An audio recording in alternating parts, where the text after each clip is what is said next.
के किनारे बैठकर 6 पुराणों का 17 पुराणों का सुंदर लेखन किया और 17 पुराण लिखने के बाद भी उनके मन में शांति नहीं आई। जब मन को शांति प्राप्त नहीं हुई, आनंद की अनुभूति नहीं हुई, तो आज वेदव्यास जी महाराज ने 6 शास्त्रों को लिखा। 6 शास्त्रों को लिखने के बाद आज वेदव्यास जी महाराज का मन उदास है, और मन जब उदास है तो आज फिर सोचते हैं कि मैंने 17 पुराणों की रचना कर दी और 6 शास्त्र लिख दिए, 4 वेद लिख दिए, पर हमारे मन को जो आनंद की अनुभूति होती है वो आनंद हमें प्राप्त नहीं हो रहा है।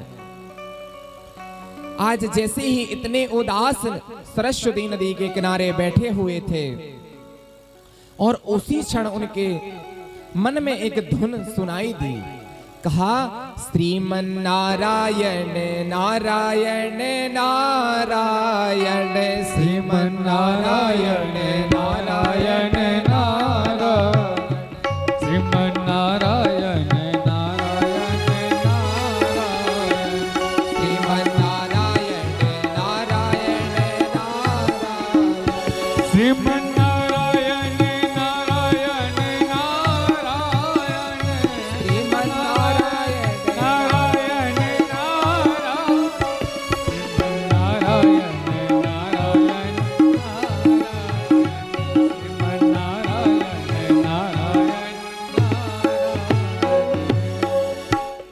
तो आज वेदव्यास जी महाराज संध्या वंदन कर कर सरस्वती नदी किनारे बैठे हुए थे। मन उदास था। मन उदास होने के बाद भी संध्या वंदन करने के बाद जैसे ही निमित्त हुए और मन में ठाकुर जी का भजन किया। भजन करने के बाद आंख को नेत्र को बंद किया। नेत्र बंद करने के बाद आज जैसे ही श्रीमन नारायण की धुन सुनाई दी और धुन के साथ सोचा कि आज नारद जी महाराज का आगमन हुआ है। आज वेदव्यास जी महाराज के पास नारद जी आते हैं और नारद जी महाराज वेदव्यास जी महाराज का जो उदास चेहरा है उसको देखकर महाराज से कहते हैं, महाराज आप परेशान क्यों हैं, इतने उदास क्यों हैं। तब वेदव्यास जी महाराज कहते हैं कि नारद, मैंने 17 पुराण लिख दिए, 6 शास्त्र लिख दिए, 4 वेद लिख दिए, उपनिषद लिख दिए, पर हमारे मन को जो आनंद की अनुभूति होना चाहिए वो हमें प्राप्त नहीं हुई है। आज जो हमें चाहिए वो उस चीज की हमें प्राप्ति नहीं हुई है। आज नारद जी महाराज ने जैसे ही देखा कि एक ऐसा अखंड विद्वान व्यक्ति आज ये कह रहा है कि मुझे आनंद प्राप्ति नहीं हुई है, तब नारद जी महाराज ने कहा कि राजन, आनंद ऐसे नहीं प्राप्त होता है। आनंद तो तब प्राप्त होता है जब आप भजन करेंगे, और बहुत आज हमारा भजन करने में मन नहीं लगता है। आजकल जो हमारे युवा हैं वो कहते हैं कि महाराज जी हमारा भजन करने में मन नहीं लगता है। तो तब लगेगा आपका जब आप भजन करेंगे। बिना भजन के आपका मन नहीं लगेगा, क्योंकि आप जब भजन करेंगे वो भजन करने के धाम तक पहुंचाता है। आइए, बड़ी प्यारी सी भजन है, गौर फरमाइएगा और कहना है,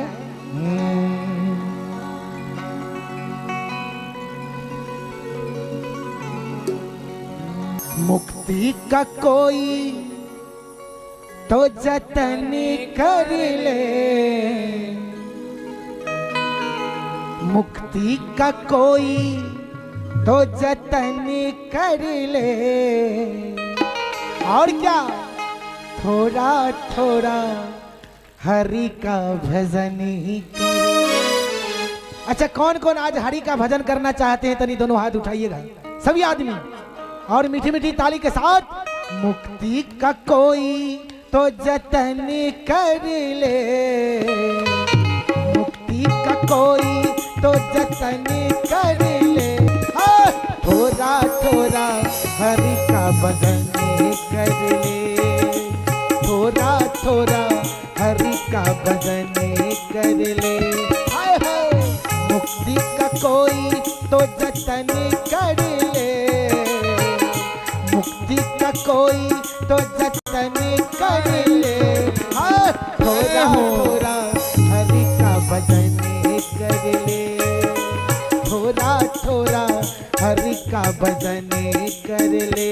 हाय हाय हाथ उठाकर बोलेंगे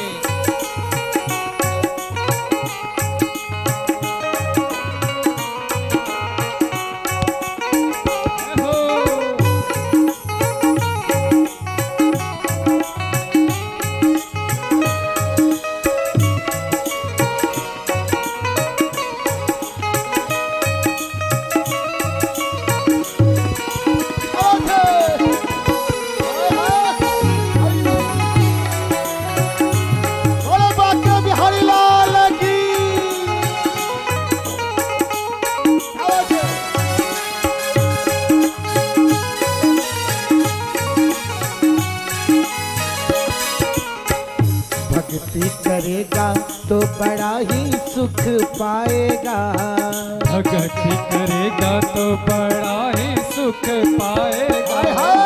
भक्ति करेगा तो बड़ा ही सुख पाएगा।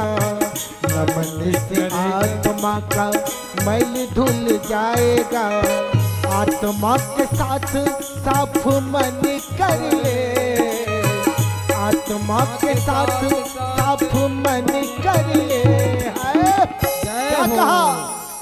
आत्मा के साथ साफ मन कर ले। या आत्मा हर हमेशा सत्य बोलती है, क्योंकि संतों ने कहा कि ईश्वर अंश जीव अविनाशी, या जीव जो है वह ईश्वर का अंश है, इसलिए यह आत्मा हर हमेशा सत्य बोलती है। इसलिए संतों ने कहा आत्मा के साथ साफ मन कर ले। जय हो। और जो भी हमारे साथ हरि का भजन करना चाहते हैं दोनों हाथ उठा के, क्योंकि किसी ने कहा कि दुनिया में वही होते हैं सुपर जिसके दोनों हाथ होते हैं ऊपर। तो आइए दोनों हाथ उठा के थोड़ा थोड़ा हरि का भजन कर ले, थोड़ा थोड़ा हरि का भजन कर ले। हाय हाय मुक्ति का कोई तो जतन कर ले, मुक्ति का कोई तो जतन कर ले। हाँ थोड़ा हरि का भजन कर ले, थोड़ा थोड़ा हरि का भजन कर ले।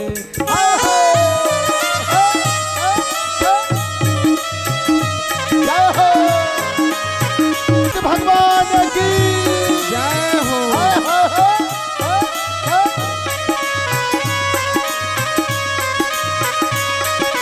क्या बात है?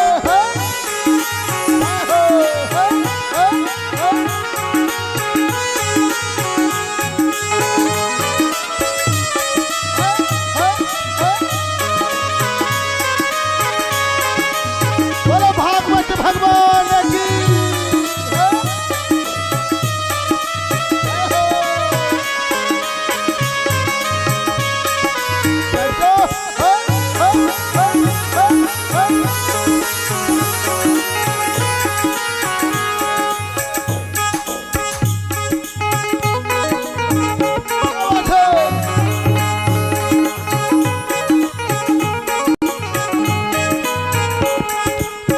संगत कर अच्छे लोगों की, संगत कर अच्छे लोगों हाय की, हाय संगत कर अच्छे लोगों की, संगत कर अच्छे लोगों की। दवा मिल जाएगा सभी रोगों की, सभी लोगों की। जिंदगी को अपनी चमन कर ले, जिंदगी को अपनी चमन कर ले। हाँ? किसी ने कहा कि जिंदगी के राहों में कभी खुशी तो कभी गम मिलते हैं, जिंदगी के राहों में कभी खुशी तो कभी गम मिलते हैं, कभी ज्यादा तो कभी कम मिलते हैं।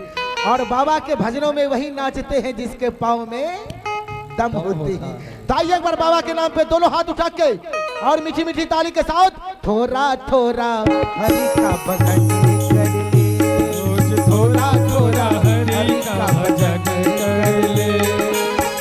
मुक्ति का कोई तो जतन कर ले, मुक्ति का कोई तो जतन कर ले। थोड़ा थोड़ा हरि का भजन कर ले, रोज थोड़ा थोड़ा हरि का भजन कर ले। हाय थोड़ा हाय। हरि का भजन कर ले।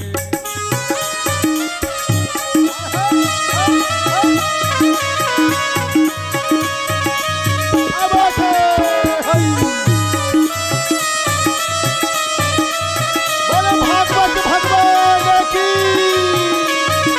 हाय हाय हाय हाय।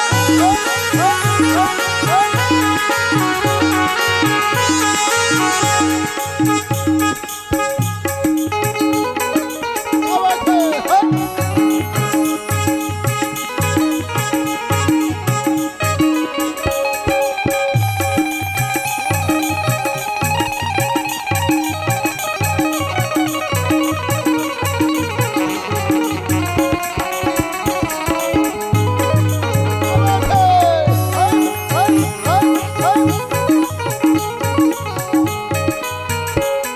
भक्ति करेगा तो बड़ा ही सुख पाएगा, भक्ति करेगा तो बड़ा ही सुख पाएगा।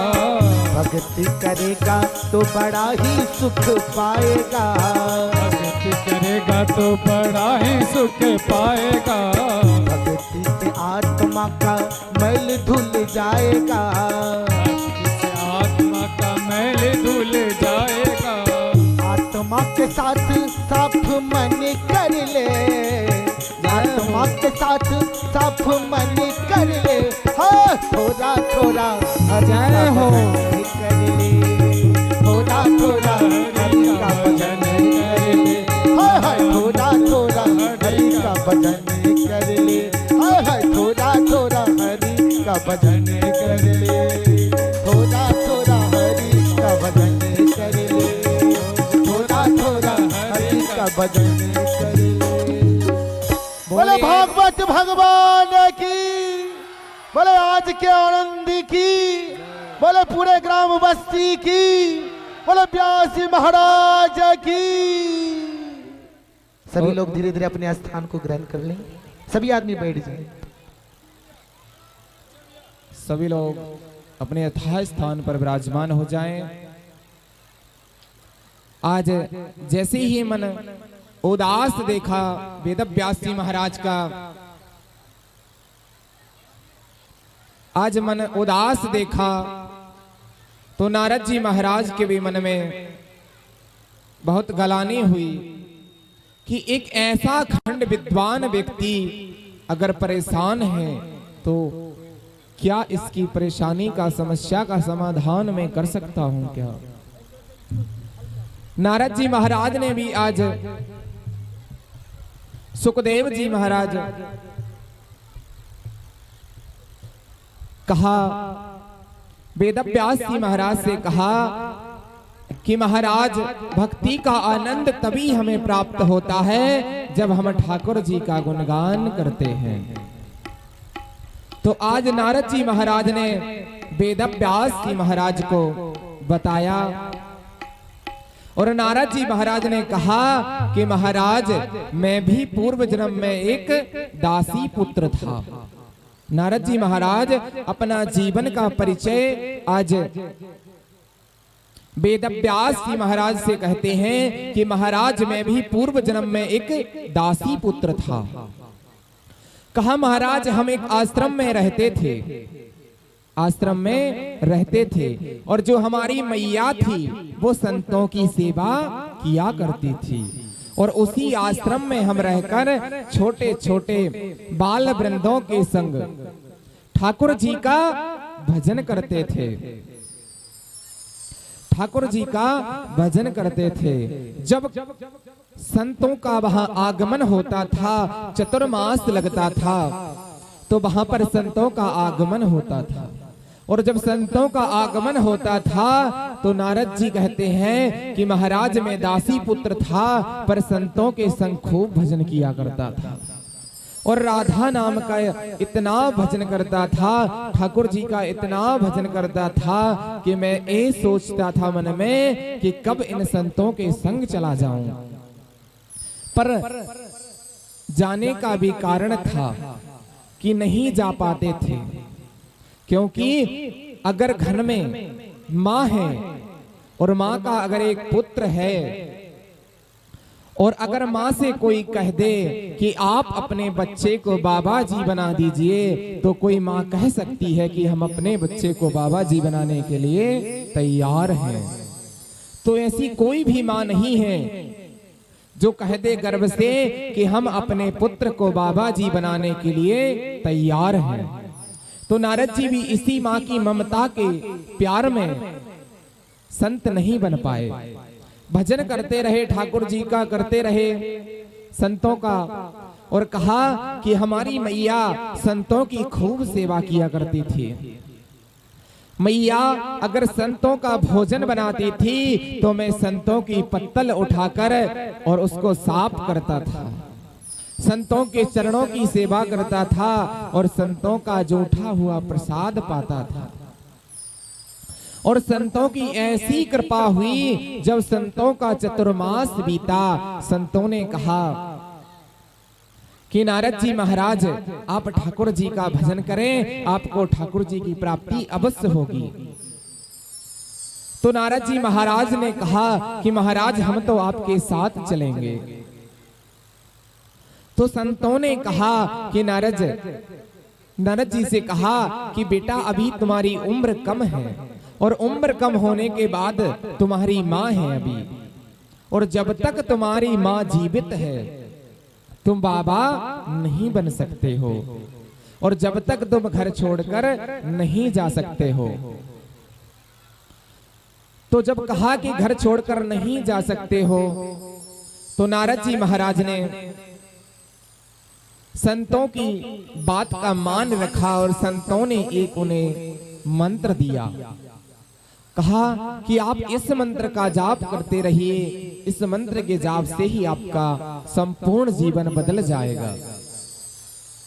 आज महाराज उसी संत की जो वाणी थी, उसने जो मंत्र दिया था, मंत्र का जो पालन था, नारद जी महाराज प्रातः उठकर संतों की सेवा किया करते थे। आज संतों के ही आशीर्वाद से, संतों की ही कृपा से नारद जी ने सोचा कि कब हमारी मैया इस धराधाम को छोड़कर जाएगी और कब हम ठाकुर जी का भजन करने इस वन की ओर जाएंगे। एक दिन क्या हुआ कि मैया समीधा बीनने गई जंगल में, और उसे मैया ने समीधा बीनते बीनते किसी सर्प ने मैया को काट लिया।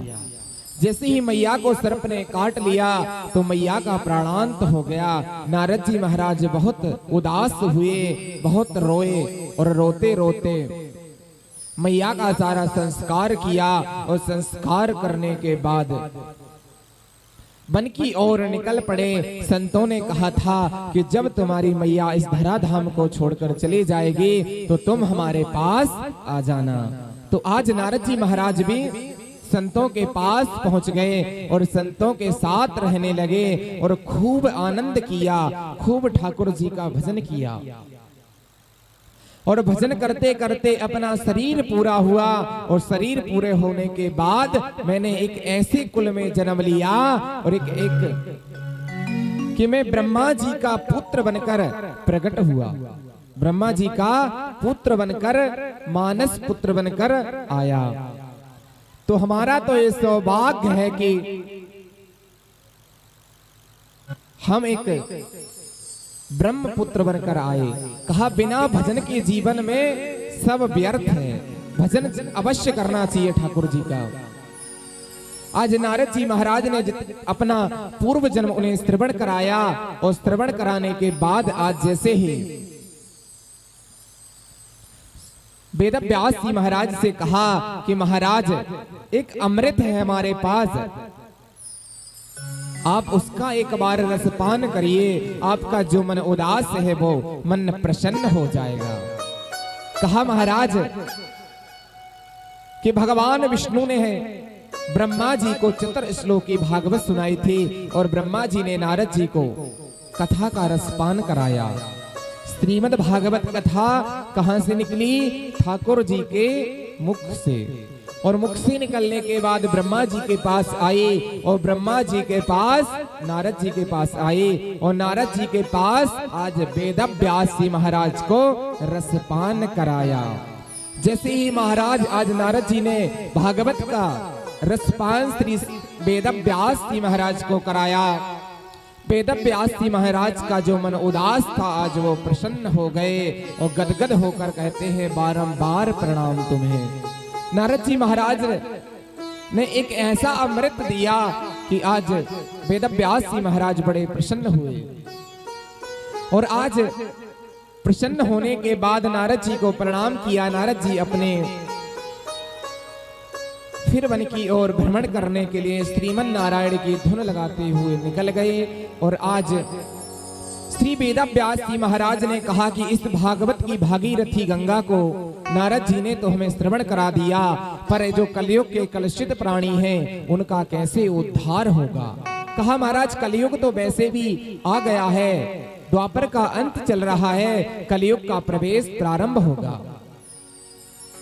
तो महाराज कहा कलयुग का प्रवेश प्रारंभ होगा और जो कलयुग के कलुषित प्राणी होंगे उनका उद्धार कैसे होगा। तो वेद व्यास जी महाराज ने आज भगवान गणेश जी का ध्यान किया और भगवान गणेश जी को वहां पर विराजमान किया। सरस्वती नदी के किनारे श्री वेद व्यास जी महाराज ने आज भागवत संहिता का गायन किया और श्री गणेश जी महाराज ने भागवत की जो भागीरथी भागवत गंगा है उसको लिखा। और गणेश जी महाराज ने कहा कि महाराज जब आप रुक जाएंगे तो हमारा भी पेन वहीं रुक जाएगा। तो गणेश जी महाराज भागवत को लिखते गए और वेद व्यास जी महाराज भागवत का रसपान कराते गए और लिख के महाभारत की रचना की। और रचना करने के बाद आज वेद व्यास जी महाराज ने सोचा कि कलयुग के जो प्राणी होंगे उनका उद्धार कैसे होगा। तो आज श्री सूत जी महाराज सौनकादिक 88,000 ऋषियों को कथा श्रवण करा रहे थे। कहा महाराज एक समय की बात है, एक समय की बात है कि नारद जी सत्संग करने की इच्छा से और श्रीमन नारायण भजते हुए कैलाश पर्वत की ओर गए और कैलाश पर्वत पर जाकर मैया को प्रणाम किया। आज पार्वती मैया को प्रणाम किया और प्रणाम कर कर कहा कि मैया आज मैं आपसे एक बात पूछना चाहता हूँ। मैया ने कहा कि तुम तो पुत्र हो और पुत्र तो बरहमेश मां से प्रश्न कर सकता है। तो आज नारद जी महाराज ने कहा मैया आजकल भोलेनाथ के दर्शन नहीं हो रहे, महादेव के दर्शन नहीं हो रहे। मैया ने कहा कि आप तो जानते हैं कि आपके स्वामी नित्य प्रति भजन में ही मग्न रहते हैं। रामः ईश्वरा इति राम, राम का जो ईश्वर है वो शिव है और जो शिव का ईश्वर है वो भगवान राम है। कहा गया कि जब भगवान शिव पूजा करते हैं तो भगवान राम को अपना इष्ट मानते हैं और जब भगवान राम कोई पूजा करते हैं तो भगवान शिव को अपना इष्ट मानते हैं। जब भगवान पर संकट आया था, जब सीता का हरण हो गया था तो भगवान में संकट आया, भगवान ने राम सेतु बनाया और वहां पर रामेश्वरम की स्थापना की। तब भगवान ने शंकर जी को अपना इष्ट बनाया और इष्ट बनाने के बाद में उनकी वहां स्थापना की, पूजा की। तो आज बाबा मैया ने कहा कि बाबा तो अपने ध्यान में मग्न होंगे। कहा मैया आज मैं आपसे एक और प्रश्न करना चाहता हूँ, मन तो नहीं हो रहा कि मैया आप रुष्ट हो जाएंगी। कहा नहीं लाला आप तो बात बताइए, प्रश्न क्या है। उदास होने की बात ही नहीं है। तो आज नारद जी महाराज ने कहा कि मैया आज मैं आपसे एक अच्छी बात पूछना चाहता हूँ। कहा मैया से कहा कि मैया आपने कभी भगवान भोलेनाथ से एक बात पूछी है? तो पार्वती मैया ने कहा नहीं देवी। नारद जी महाराज ने कहा पार्वती मैया से कि मैया जो भगवान भोलेनाथ मुंडों की माला पहनते हैं बात नहीं जो हमारे गले में पड़ी हुई है। कहा देवी जितनी हमारे गले में जो मुंड पड़े हुए हैं, कहा देवी इतने बार तुमने जन्म ले लिया है और हर एक बार तुम मुझे छोड़कर चली जाती हो और उस वियोग में मैं तुम्हारे मुंडों को अपने हृदय में बसा कर रखता हूँ। तो जितनी भी ये हमारे मुंड पड़े हुए हैं वो आपके ही अंश हैं। कहा आप सती रूप में आई, जब आप अग्नि में आपका देह त्याग हो गया तो मैं आपके वियोग में जगह जगह तक भटका और आज वही मुंड हमारे गले में पड़ा हुआ है। तो आज श्री बाबा भोलेनाथ भी माता पार्वती को अमर कथा श्रवण कराते हैं। तो आइए हम और आप लोग भी अमर कथा को श्रवण करते हैं, भागवत कथा को श्रवण करते हैं कि अमरनाथ पर अमरनाथ पर महादेव जी बैठे आसन डार। अमरनाथ पर महादेव जी बैठे आसन डार। अमर कथा जब लगे सुनान गौरा को त्रिपुरा उमा के पड़ गया तोता हुंकार दे रहा तोता उमा के पड़ गया तोता हुंकार दे रहा तोता। अमरनाथ पर महादेव जी बैठे आसन डार। अमरनाथ पर महादेव जी बैठे आसन डार। अमर कथा जब लगे सुनान गौरा को त्रिपुरा उमा के पड़ गया पड़ेगा हुंकार तेरा तोता उमा के पड़ गया सोता हुंकार तेरा तोता।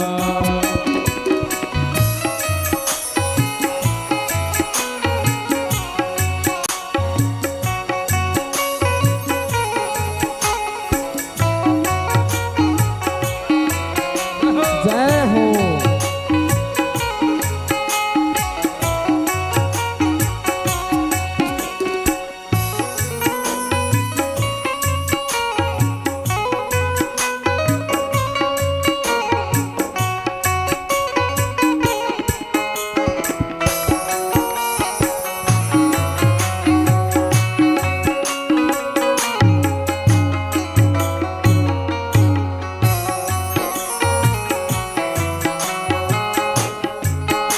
जय हो।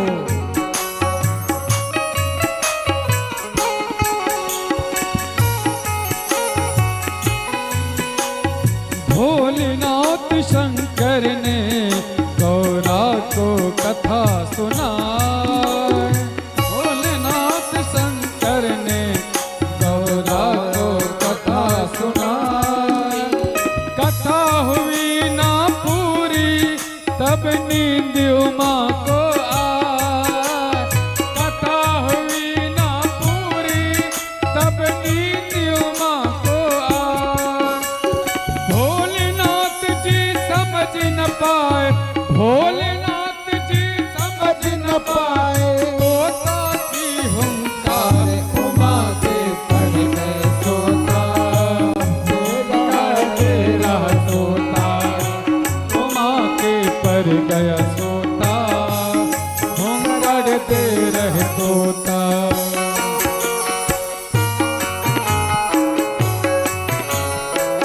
बोलो भागवत भगवान की जय हो।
हुआ है भारी, गौरा जागी अफसोस हुआ है भारी। जब नींद से गौरा जागी अफसोस हुआ है भारी, जब नींद से गौरा जागी अफसोस हुआ है भारी। हाथ जोड़ कर बोली प्रभु लग गई आंख हमारी, हाथ जोड़ कर बोली प्रभु लग गई आंख हमारी। आधी कथा सुनी है हमने, आधी कथा सुनी है हमने, आधी का ना ध्यान उमा के पर गया तोता, हम कर तेरा तोता, उमा के पर गया तोता, हम कर तेरा तोता।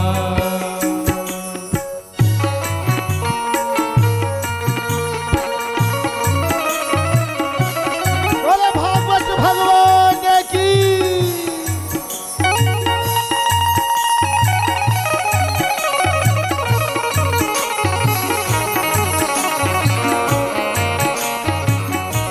जय हो।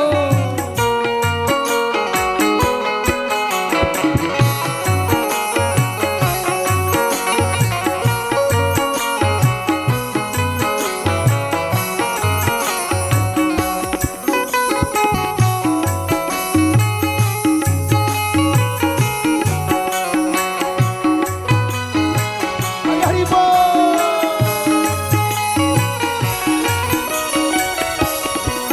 जब कहने लगे शंकर जी फिर कथा सुनी है किसने, जब कहने लगे शंकर जी फिर कथा सुनी है किसने, मैं जिंदा ना छोड़ूंगा दिया हंकारी जिसने, मैं जिंदा ना छोड़ूंगा दिया हंकारी जिसने, आगे आगे तोता दौड़ा, आगे आगे तोता दौड़ा, आगे आगे तोता दौड़ा, आगे आगे तोता दौड़ा। पीछे शिव शंकर हो कर गया तोता, हम कर तेरा तोता, उमा के पर गया तोता, हम कर तेरा तोता। अमरनाथ पर महादेव जी बैठे आसन मान, अमरनाथ पर महादेव जी बैठे आसन मान, अमर कथा जब लगे सुनान गौरा को त्रिपुरा उमा के पर गए सोता, कर तेरा तोता, उमा के पर गया तोता, कर तेरा तोता, उमा के पर गया तोता, कर तेरा तोता। बोले भागवत भगवान की। बोले सुखदेव भगवान की। बोले व्यास जी महाराज की। बोले आज के आनंद की। बोले जयकारा लगाने वाले की। बोले कंजूस आदमी की। और हमारे ऑपरेटर साहब साउंड के, आप जहाँ के युवक कृपया अपने साउंड के पास आओ। बोलिए राधा रमण भगवान की जय। आज जैसे ही भगवान शिव माता पार्वती को अमर कथा का रसपान कराने लगे और कथा का रसपान करते करते हमारी जो पार्वती मैया हैं उनकी नींद लग जाती है। और भगवान ने पहले कहा था कि देवी मैं कथा तो तुम्हें रसपान करा रहा हूं, पर कथा में कहीं भूल मत जाना और मुझे हुंका अवश्य देते रहना कि आप जग रही हो। भगवान भोलेनाथ ने ध्यान लगाया और माता को कथा का रसपान कराया। कथा का जैसे ही रसपान कराया, आज मैया सुनते सुनते सुनते सुनते जब भगवान की आज जैसे ही कथा का जो अंतिम श्लोक है, भोलेनाथ ने कहा, बोले राधा रानी की जय। मैया के तो मैया नींद से जागी। मैया ने कहा, महाराज मैं तो वहां कथा श्रवण कर रहे थे कि आप तो लाला का जन्म कर रहे हैं। भोलेनाथ ने कहा, देवी जब आपने वहां कथा श्रवण करी, मैंने तो कथा का पूरा रसपान करा दिया। कहा, तो एक हुंका कौन दे रहा है? तो देखा कि चारों ओर देखा तो पीछे एक सुखदेव जी महाराज विराजमान थे। एक तोता भगवान भोलेनाथ के पीछे बैठा था और वो हुंका दे रहा था। क्योंकि मैया की तो नींद लग गई थी तो हुंका दे रहा था।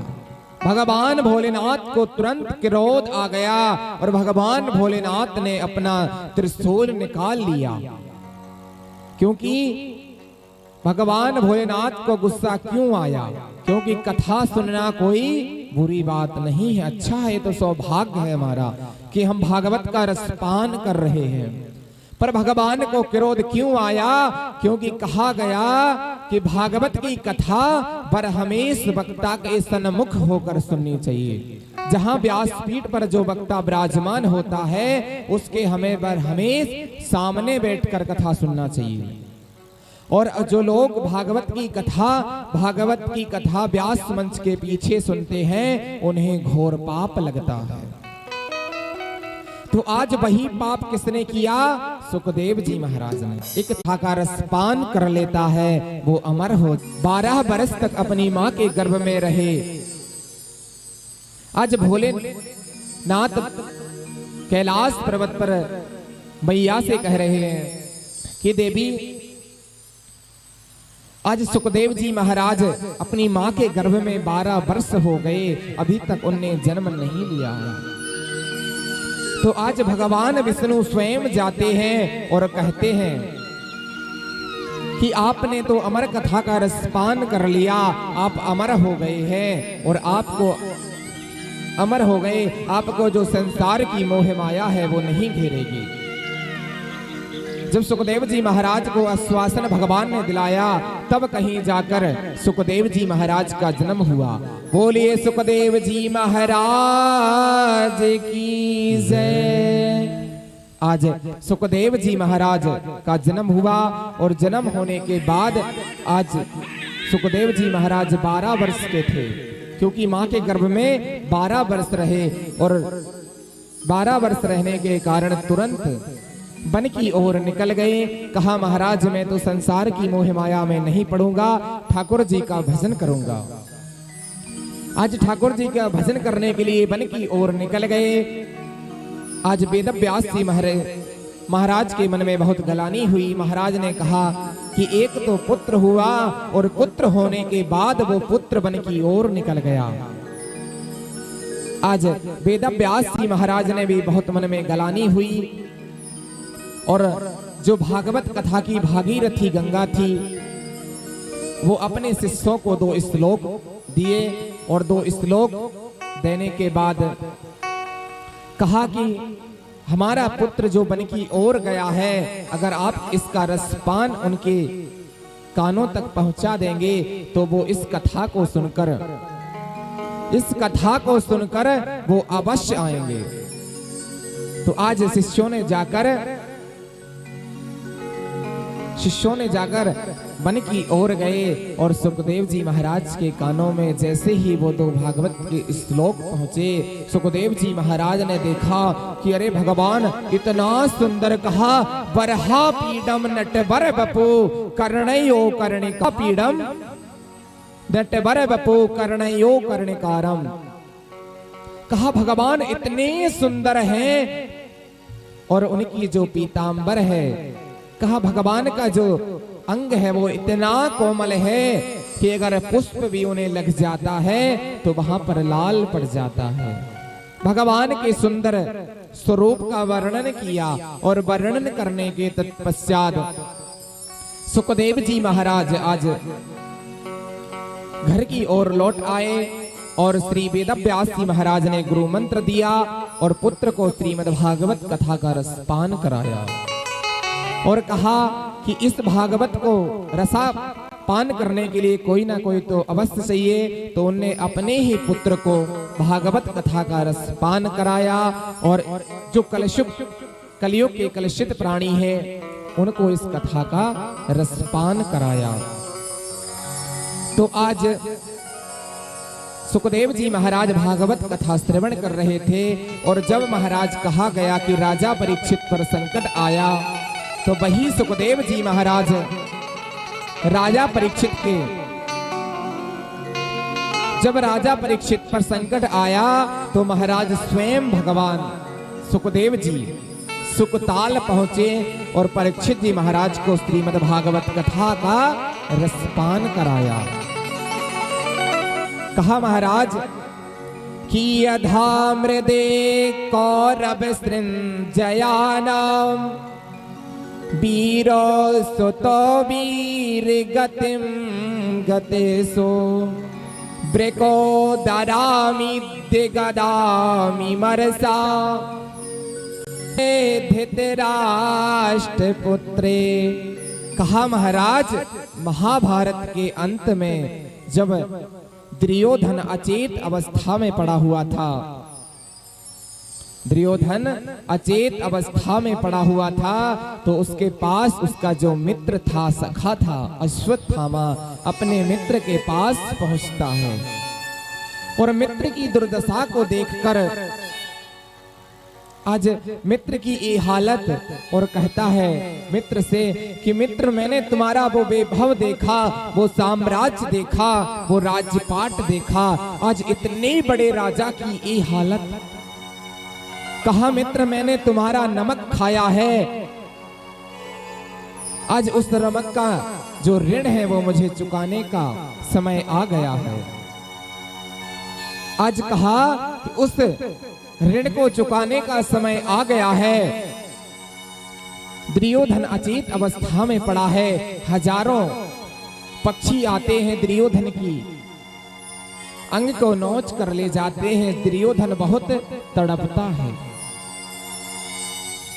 आज मित्र ने कहा, अश्वत्थामा ने कहा दुर्योधन से कि मित्र बताओ मैं आपके लिए क्या कर सकता हूं, मैं आपके लिए क्या कर सकता हूं। तब दुर्योधन ने कहा कि मित्र मुझे किसी बात का गम नहीं कि मेरा साम्राज्य चला गया, मेरे 100 भाई थे वो सारे चले गए, सारा साम्राज्य चला गया, सब कुछ चला गया, मुझे इसका कोई गम नहीं है।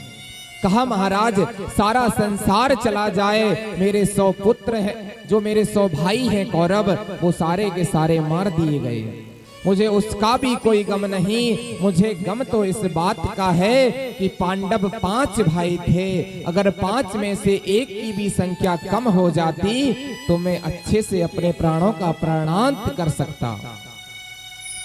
आज अश्वत्थामा ने इतनी बात सुनी कि मित्र आप एक की बात कर रहे हो, मैं 5 का सिर काट कर आपके पास अभी लाता हूं। और जाकर आज अश्वत्थामा अर्धरात्रि के समय हस्तिनापुर निकल गया और आज भगवान कहते हैं कि मारने वाला है भगवान और बचाने वाला है भगवान। तो आज भगवान द्वारिकाधीश भगवान गोविंद आज पांडवों को विजयश्री की प्रथम रात्रि थी, जब महाभारत का युद्ध हो गया था तो जो प्रथम रात्रि थी युद्ध जीतकर आज भगवान ने सारे पांडवों को विजयश्री की प्रथम रात्रि थी और यमुना के किनारे पर ले गए। मैया कुंती भी उनके साथ में गई, द्रौपदी भी उनके साथ में गई, पांडव भी उनके साथ में गए। पर जो पांडव के 5 पुत्र थे जो अपने स्वयं पिता की तरह दिखते थे, वो आकर अपने पिता की सोनी सैया पर लेट गए। अश्वत्थामा अर्धरात्रि में आया, अश्वत्थामा अर्धरात्रि में आकर उसने सोचा कि आज पांडव तो सो रहे होंगे, हम उनका जाकर सिर काट लाते हैं। प्रवेश किया, महाराज देखा कि यहाँ तो कोई नहीं है और जाकर जैसे ही शयन कक्ष में गया वहां 5 पुत्र सो रहे थे जो अपने पिता की तरह सो। आज सुखदेव जी महाराज ने भी कथा का रसपान करना प्रारंभ कर दिया था। आज जैसे ही अश्वत्थामा वहां पहुंचा, उसने पांचों पुत्रों के सिर काट लिए और काट कर उन नन्हे नन्हे बच्चों का जो सिर काट कर एक थार में रखा और ले जाकर दुर्योधन के सामने रख दिया और कहा, मित्र आप एक की बात हो, कहा आप एक की बात कर रहे हो, मैं पांचों पांडवों का सिर काट कर लाया हूं। आज जैसे ही कहा महाराज कि मैं 5 पांडवों का सिर काट कर लाया हूं। आज जैसे ही दुर्योधन की उन पुत्रों पर दृष्टि पड़ी, दुर्योधन की आंख से आंसू निकलना प्रारंभ हो गया। आज आंखों से आंसू बहने लगे और दुर्योधन ने कहा, अरे भाई मित्र, आज तूने इतना बड़ा पाप कर दिया है कि मैं कभी तुझे माफ नहीं कर सकता हूँ। तूने तो मेरे वंश में कोई पानी देने वाला भी नहीं छोड़ा। कहा अब तो मेरे वंश में कोई पानी देने वाला भी नहीं बचा। और दुर्योधन वहां तुरंत अपना प्राणांत कर देता है, नमो नमः हो जाता है। जैसे ही आज अश्वत्थामा को पता लगा कि पांडव अभी जीवित हैं, तो वहां से भाग जाता, भागता है कि मैं बचकर यहां से बहुत दूर चला जाऊंगा, नहीं तो पांडव मुझे मार देंगे।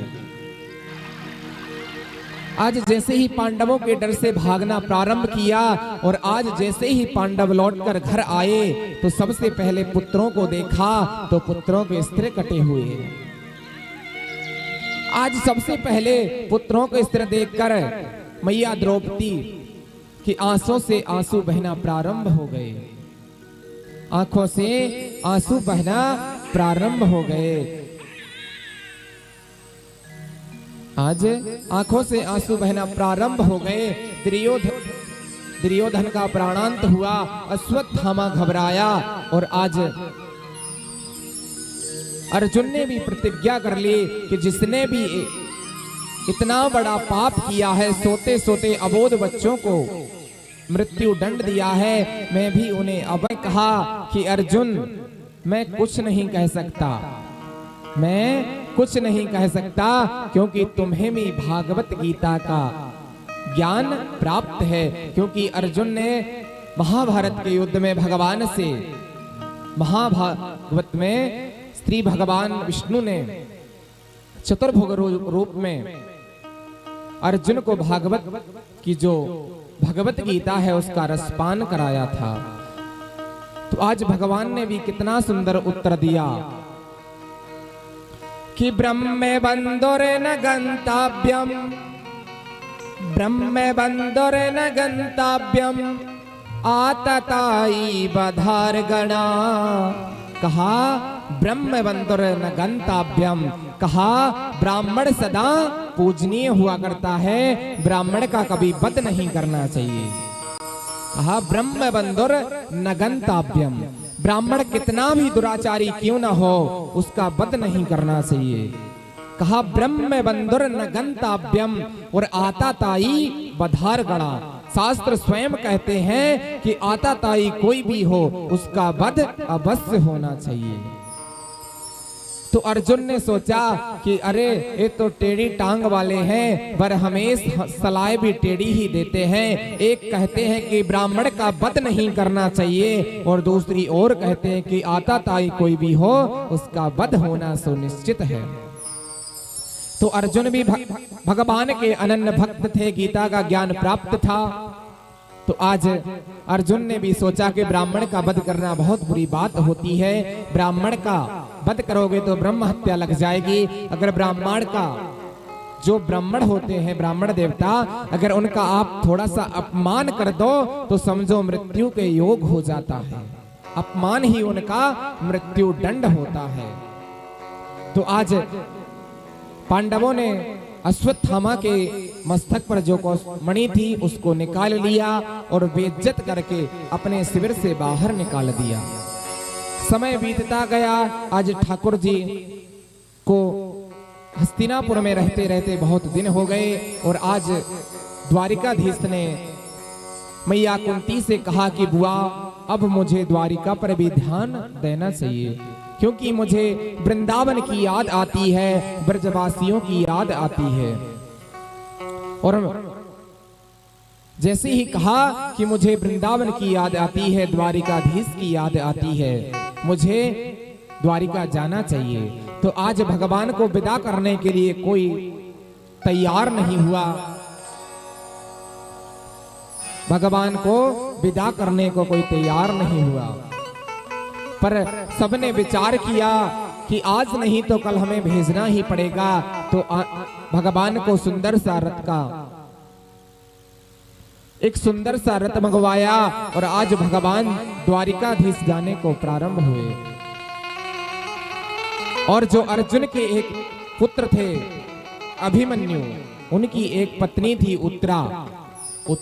अर्जुन तो के जो पुत्र थे अभिमन्यु, वो तो वीर गति को प्राप्त हो गए थे। चक्रव्यूह में महाभारत के युद्ध में उनका प्राणांत हो गया था। पर जो उनकी कुलवधू थी उत्तरा देवी, उनके गर्भ में उनकी एक संतान थी।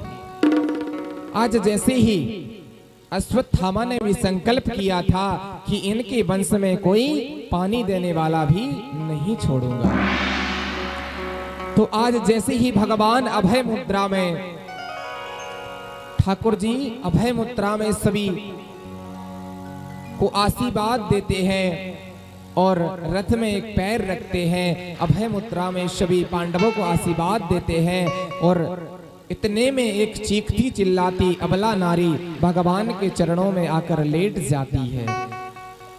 वहां पर अश्वत्थामा ने ब्रह्मास्त्र का प्रहार किया और उत्तरा के गर्भ को नष्ट करने के लिए, जैसे ही उत्तरा के गर्भ को नष्ट करने के लिए ब्रह्मास्त्र का प्रहार किया, उत्तरा देवी घबराई और उत्तरा देवी ने जाकर एक क्षण का भी विलंब नहीं किया और ठाकुर जी के चरणों में प्रणाम किया और कहा, प्रभु मेरी रक्षा करो। कहा, पाहि पाहि महायोगेन देव देव जगतपतिम नान्यम त्वद्भयं पश्ये यत्र मृत्यो परस्परम। कहा, महाराज मेरी इस ब्रह्मास्त्र से मेरी रक्षा करो, इस संसार में मेरी कोई रक्षा करने वाला नहीं है। भगवान ने तुरंत अंगूठे की तरह रूप बनाया और उत्तरा के गर्भ में प्रवेश हो गए। आज उत्तरा के गर्भ में भक्त और भगवान का मिलन हुआ। बोलिए भक्त वत्सल भगवान की जय। आज भक्त और भगवान का मिलन हुआ। ऐसी धन्य है वो माँ जिसने भक्त और भगवान को दोनों को गर्भ में रखा। भगवान को तो गर्भ में रखने वाली बहुत सी माँ है जिनने गर्भ में रखा भक्तों को, पर भक्त और भगवान जिसके गर्भ में रहे वो मात्र उत्तरा है। आज भगवान ने ब्रह्मास्त्र का अपने सुदर्शन चक्र से उसको नष्ट किया और नष्ट करने के बाद आज ये दृश्य देखकर कुंती मैया ने भगवान की 26 श्लोकों में बहुत सुंदर स्तुति की और स्तुति करने के बाद आज परीक्षित जी महाराज का जन्म हुआ। परीक्षित जी महाराज का जन्म हुआ। जन्म होने के बाद में जैसे ही थोड़े से बड़े हुए, समय बीतता गया, समय बीतता गया और महाराज द्वारिकाधीश को छोड़ने भगवान के साथ अर्जुन भी गए थे। अर्जुन बहुत दिन हो गए, कम से कम 4 महीना बीत गया, पर अर्जुन लौट कर नहीं आए। युधिष्ठिर जी को बहुत बुरे सपने भी आना प्रारंभ हो गए। कहा, अर्जुन जी अभी तक लौट कर नहीं आए। युधिष्ठिर जी ने एक दिन क्या देखा अपने राज्य में कि एक बछड़ा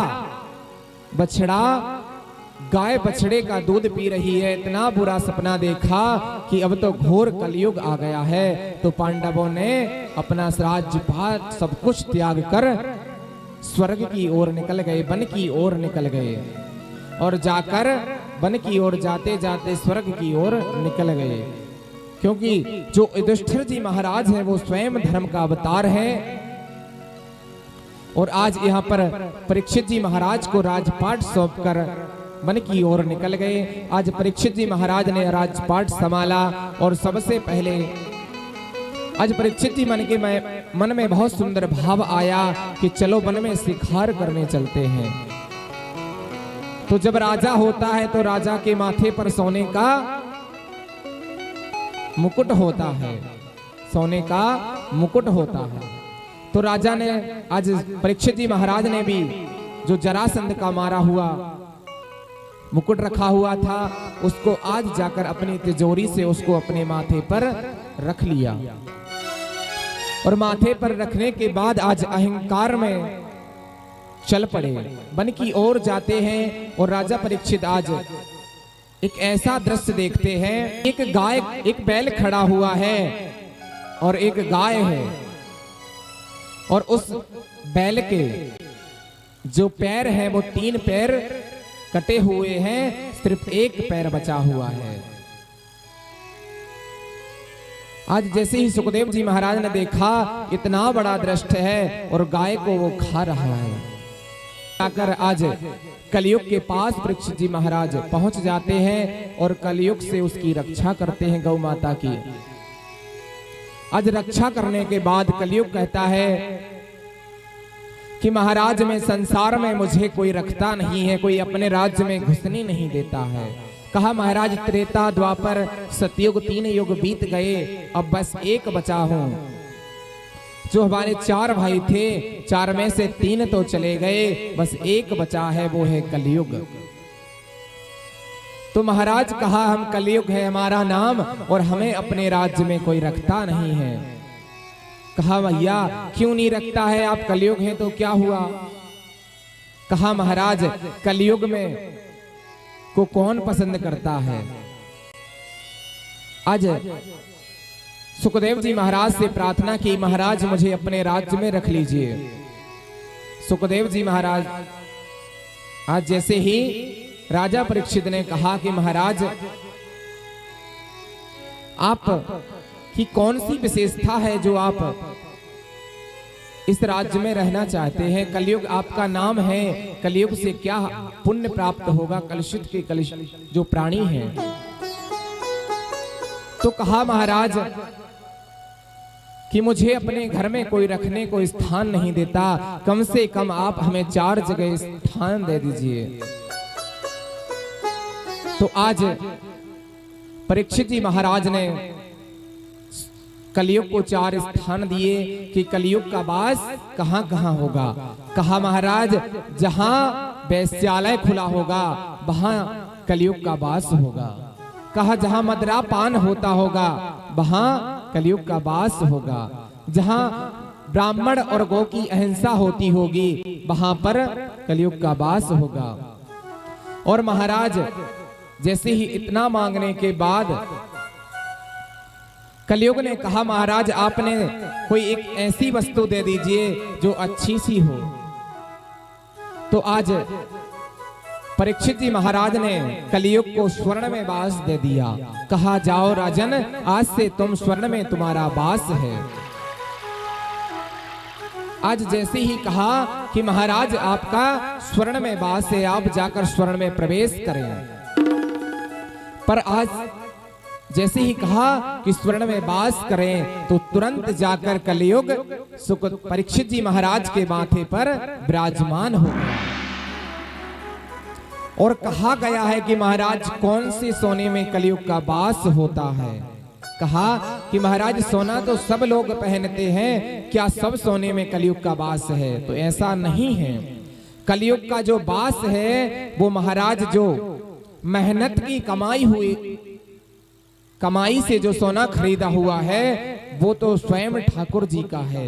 और जो गलत तरीके से धन कमाया हुआ है और गलत तरीके से जो पैसा एकत्रित करके धन एकत्रित करके जो सोना खरीदा गया है, तो महाराज जो पाप की कमाई का सोना होगा उसमें कलयुग का वास होगा। और जो मेहनत की कमाई का सोना होगा उसमें भगवान का वास होगा। तो महाराज सुखदेव जी महाराज यहाँ पर कथा का रसपान कर रहे थे। और आज राजा परीक्षित ने भी जो माथे पर मुकुट लगाया हुआ था वो भी जरासंध का था। तो जरासंध एक इतना बड़ा राजा था कि अनन्य घोर पाप कर चुका था, तो पाप की कमाई का था वो, इसीलिए माथे पर विराजमान हो गया। और आज एक ऐसे राजा की बुद्धि खराब हुई कि वन में जाते जाते उसको प्यास लगी और समीक मुनि की कुटिया पर गया और संत को आवाज लगाई कि महाराज मुझे प्यास लगी है, महाराज मुझे प्यास लगी है, जलपान करा दीजिए। पर संत तो अपनी भजन पूजन पाठ में ध्यान में मग्न थे, ध्यान में मगन थे। आज जब संत की कुटिया से कोई आवाज नहीं आई, तो जैसे ही आवाज नहीं आई तो आज राजा को क्रोध हो गया, क्रोध आ गया कि देखिए संत कहीं सोच रहा होगा कि मैं अगर जाऊंगा तो राजा का स्वागत सत्कार करना है होगा। और आज परीक्षित जी महाराज ने कुटिया की ओर प्रवेश किया। मरा हुआ एक सर्प पड़ा था, अपने बाण की तरकस बाण निकाला और निकाल कर उस बाण में लिया और ले जाकर संत समीक मुनि के गले में उस सर्प को लपेट दिया। आज जब संत के गले में मरा हुआ सर्प डाल दिया और कुछ डालकर अपने राज्य को वापस लौट आया, और जैसे ही मुकुट सर से निकाला और तुरंत उनको ज्ञात हुआ कि आज में से बहुत बड़ी भूल हो गई। कहा कि हमारे दादा हमारे परदादाओं ने सदा संतों की सेवा की है, ब्राह्मणों की सेवा की है, और आज मुझसे इतना बड़ा पाप हो गया कि मैंने एक संत का अपमान कर दिया। आज जैसे ही संत समीक मुनि के शिष्यों ने देखा कि गुरुदेव के गले में किसी ने मरा हुआ सर्प डाल दिया है, और जाकर तुरंत समीक मुनि के जो पुत्र थे श्रृंगी ऋषि, उनको वो स्नान करने के लिए सरोवर में प्रवेश थे, और जाकर महाराज से कहा कि किसी ने गुरुजी के गले में मरा हुआ सर्प डाल दिया है। तो तुरंत श्रृंगी ऋषि को क्रोध आ गया और हाथ में जल लिया और कहा इति लंकेति मर्यादम तक्षका सप्तमे हनि। कहा महाराज इति लंकेति मर्यादम तक्षका सप्तमे हनि। कहा महाराज आज मैं प्रतिज्ञा लेता हूं, संकल्प लेता हूं कि आज से 7 दिन बाद, आज से 7वें दिन जिसने भी हमारे पिता के गले में मरा सर्प डाला है उसको वही तक्षक नाग आकर डस लेगा। आज जैसे ही संकल्प छोड़ा, आज जैसे ही समीक ऋषि अपने पिता श्रृंगी ऋषि अपने पिता के पास पहुंचे और रोने लगे। कहा पिता इतना बड़ा अपमान हो गया है। और समीक ऋषि ने कहा पुत्र आज तुमने एक घोर पाप कर दिया है। कहा कि आपने एक ऐसी राजा को श्राप दिया है, आपने एक इतने अच्छे राजा को श्राप दिया है कि महाराज ना तो भारत में आज तक राजा परीक्षित की तरह कोई राजा हुआ है और ना जीवन में कभी कोई राजा होगा। कहा महाराज जो कलयुग में राजा होंगे वो सब पाखंडी होंगे, जो कलयुग में राजा होंगे वो सब पाखंडी होंगे। और महाराज आज समीक ऋषि ने भी अपने पुत्र को श्राप दिया, समीक दिया और कहा कि जाओ आज मैं तुम्हें श्राप देता हूं कि ब्राह्मण की वाणी मिथ्या होगी, ब्राह्मण की वाणी मिथ्या होगी। क्योंकि जो पहले के संत था कह देते थे वैसा ही मुनि विराजमान है, जिसको भी बड़े बड़े संतों को पता लगता है कि भारत के जो राजा है राजा परीक्षित, उन्हें किसी संत ने शराप दिया है और वाणी का शराप है तो वाणी से ही इसका निवारण होगा। आज सारे संत बड़े बड़े हिमालय से आते हैं और राजा परीक्षित के पास पहुंचते हैं। राजा परीक्षित का मन उदास देखा और सभी संतों के मध्य आज सुखदेव जी महाराज का आगमन हुआ। आइए सभी लोग बड़े भाव के साथ सुखदेव जी महाराज जैसे ही सुखताल की पावन भूमि में पहुंचे, सभी संत महात्माओं ने सुखदेव जी महाराज को प्रणाम किया, बड़े बड़े ऋषि मुनियों ने संत को प्रणाम किया। सुखदेव जी महाराज वहां पर पहुंचे और एक उन्हें सुंदर सा आसन दिया गया और आसन देने के बाद सुखदेव जी महाराज ने राजा परीक्षित को कथा का रसपान कराया। तो आइए आज की जो कथा है उसको यहीं पर विश्राम कराते हैं और कल पुनः 5:30 बजे आप सभी लोग पंडाल में उपस्थित हो। 6 बजे से श्रीमद् भागवत कथा की जो भागीरथी गंगा है उसमें आप सभी लोग गोता लगाएंगे और कल भगवान शंकर जी का विवाह भी होगा, भगवान शिव का विवाह होगा। तो आप सभी लोग समय पर आए और समय पर आने के साथ साथ अपने साथ में 1-2 लोगों को अवश्य लेकर आए कथा में। और भागवत की जो भागीरथी गंगा है उसमें अपने जीवन को गोता लगाएं और बड़े भाव के साथ सभी लोग ठाकुर जी का कीर्तन करें। इसके तत्पश्चात झांकी का दर्शन करेंगे। श्रीधाम वृंदावन से पधारे झांकी के दिव्य कलाकार आज राम जी और हनुमान जी का दिव्य सभी लोग दर्शन करेंगे। चलिए सभी लोग बड़े भाव के साथ ठाकुर जी का भजन करें।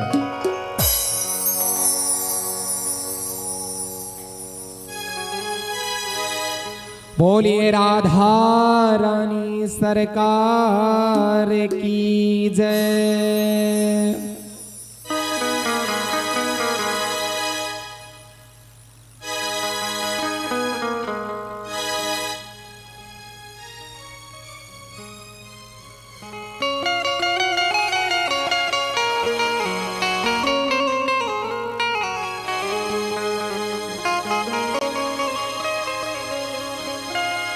बोले हनुमान जी महाराज की जय। सभी लोग भजनों का आनंद लेंगे और दोनों हाथ उठाकर सभी लोग भजन का गान करेंगे। सभी लोग उठाइए दोनों हाथ, सभी लोग बड़े मीठे भाव के साथ और ठाकुर जी का कीर्तन करें सभी लोग।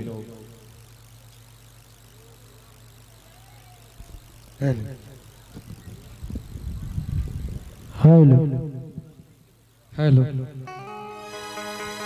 मेरे बाके बिहारी लाल जय हो।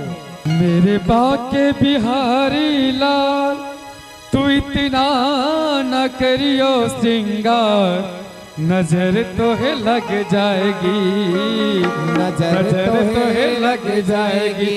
मेरे बाके बिहारी लाल, तू इतना न करियो श्रृंगार, नजर तो है लग जाएगी, नजर तो है लग जाएगी।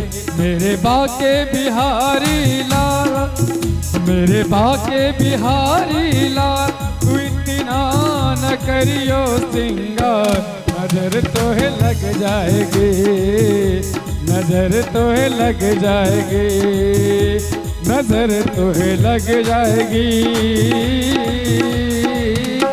नजर तो है लग जाएगी। जय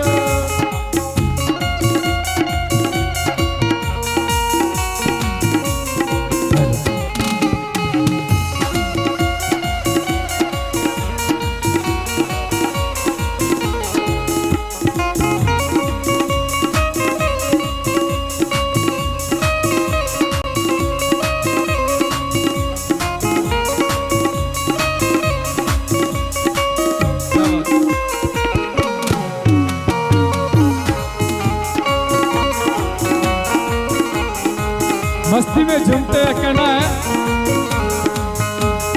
तेरी सूरतिया पे मन मोरा अटका, तेरी सूरतिया पे मन मोरा अटका, प्यारा लगे तेरा पीला पटका, प्यारा लगे तेरा पीला पटका। तेरी सूरतिया पे मन मोरा अटका, तेरी सूरतिया पे मन मोरा, प्यारा लगे तेरा पीला पटका, प्यारा लगे तेरा पीला पटका। तेरी तेरी मेरी चाह हो,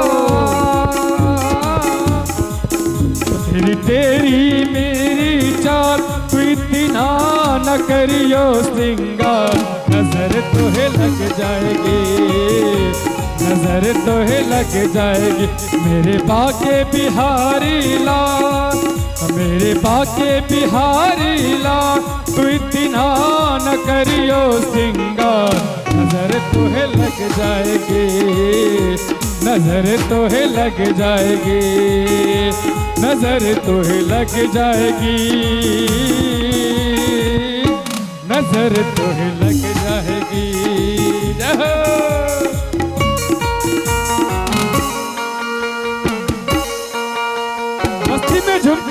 हो।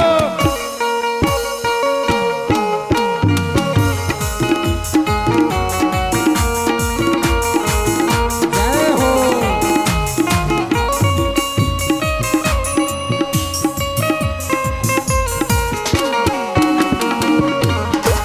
जय हो।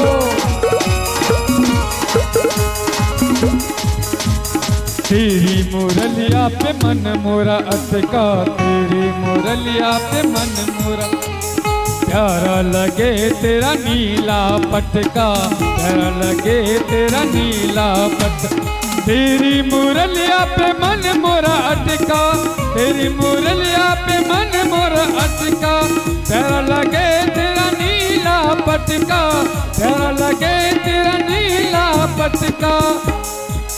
तेरे घूंगर घूंगर बात, तेरे घूंगर घूंगर बात, तू इतना न करियो सिंगार, नजर तोहे लग जाएगी, नजर तोहे लग जाएगी।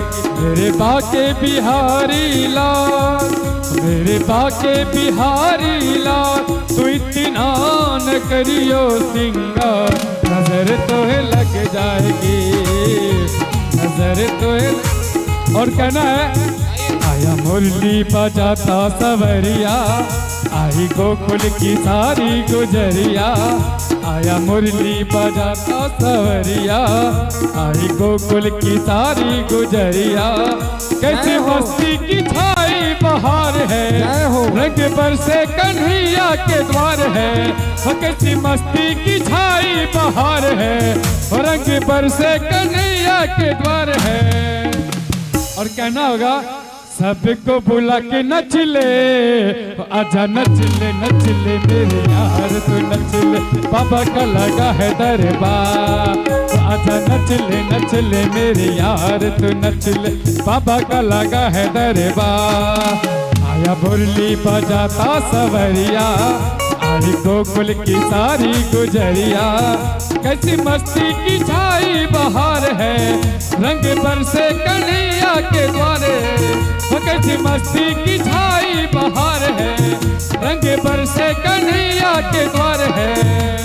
सबको बुला के नच ले, आजा नच ले मेरे यार, तू नच ले, बाबा का लगा है दरबार। आजा नच ले मेरे यार, तू नच ले, बाबा का लगा है दरबार।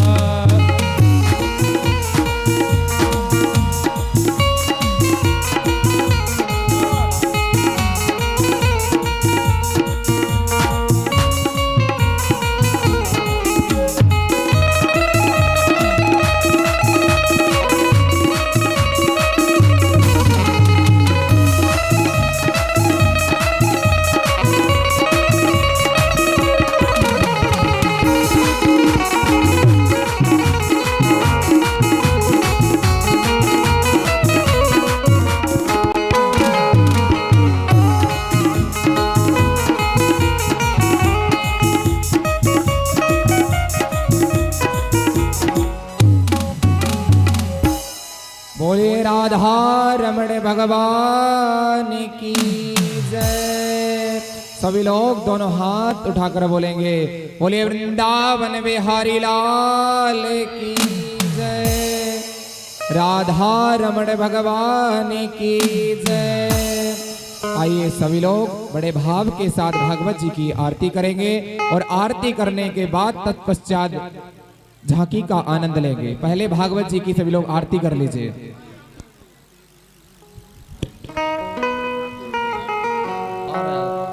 चलिए सभी लोग पंडित जी आरती चलाइए और इसके तत्पश्चात झांकी का आनंद लेंगे।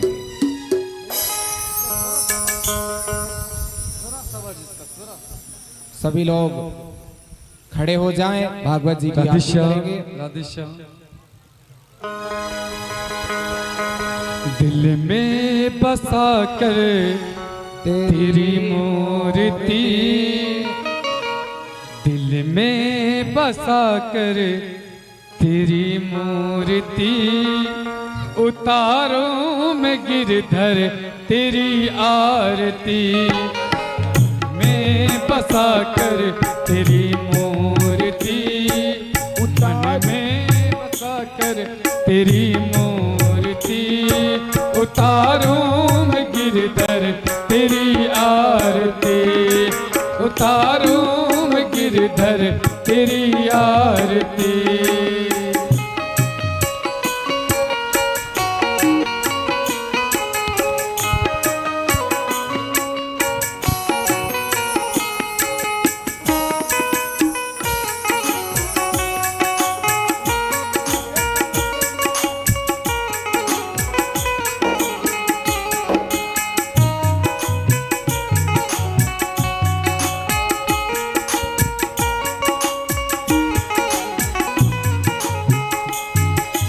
करुणा करो कष्ट हरो ज्ञान दो भगवन, भव में फंसी नाव मेरी तार दो भगवन।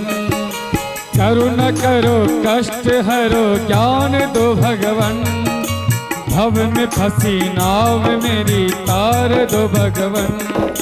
दर्द की दवा तू मेरे पास है, दर्द की दवा तू मेरे पास है, जिंदगी दया की है भीख मांगती, मन में बसा कर तेरी मूर्ति, उतारूं मैं गिरधर तेरी आरती, मन में बसा कर तेरी मूर्ति, उतारूं मैं गिरधर तेरी आरती।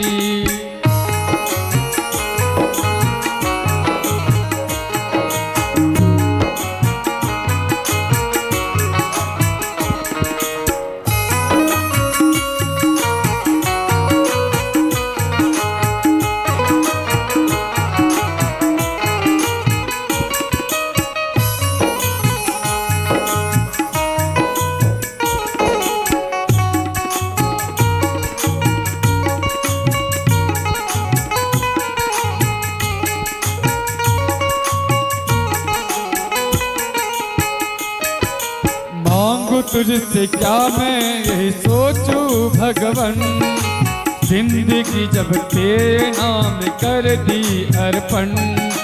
मांगू तुझसे क्या मैं यही सोचूं हे भगवन, जिंदगी जब तेरे नाम कर दी अर्पण।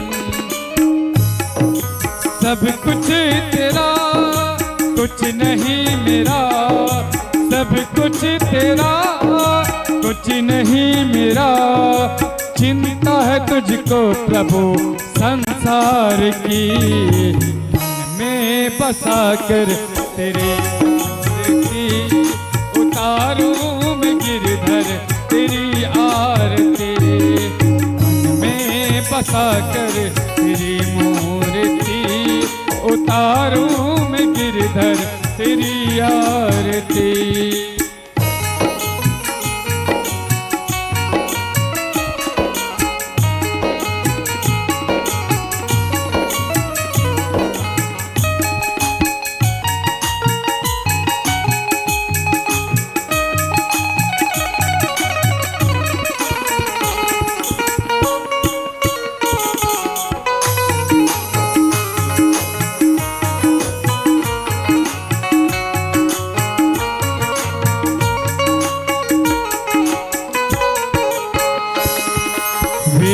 तेरी महिमा गाए संत करे ध्यान, नारद गुण गान करे छेड़े बीणा तान। वेद तेरी महिमा गाए संत करे ध्यान, नारद गुण गान करे छेड़े बीणा तान।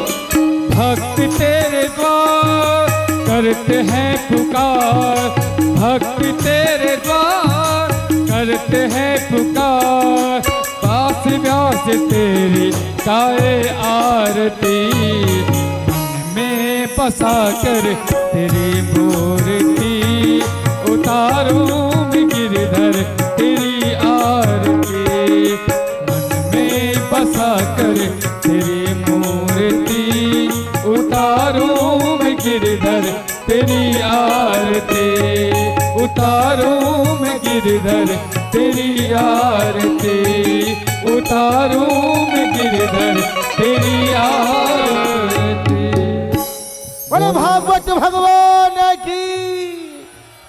व्यास महाराज की